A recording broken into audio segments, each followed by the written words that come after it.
I want to talk a little bit about how the scientific community has failed conspiracy theorists. So there's all sorts of stuff in the media and even scientific studies that always try to explain why do conspiracy theorists think the way they do, and they come up with all these inadequacies about them, which is why they come up with all these things.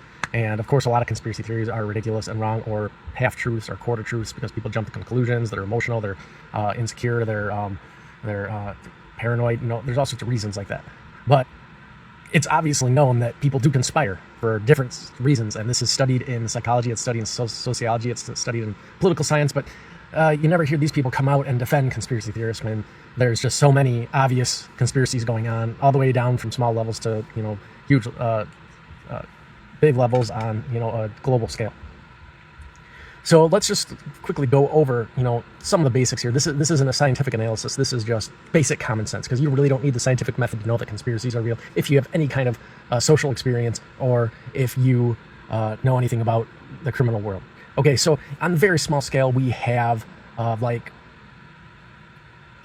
in small social groups. So you might have people conspiring against each other. If you have not been in a social group where you've seen that, you haven't been in that many social groups. It's not a very common behavior, but it does happen from time to time. And there's so many different motivations from this, all the way from insecurity to, people trying to gain power in a social setting. Okay.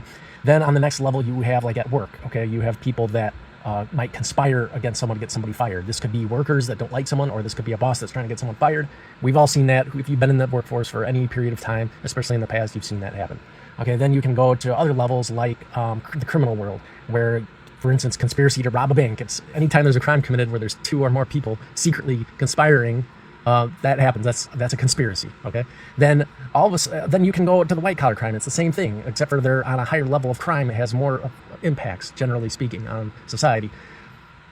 And then all of a sudden, the mainstream media and the mainstream politicians and the so-called skeptics all of a sudden say, well, it just disappears at this point. There's no conspiracies after that, except for a very few times when we have tons of evidence that we can prove it. If there's a little bit of evidence, no, we're not going to look into it, because we're just going to call people crazy.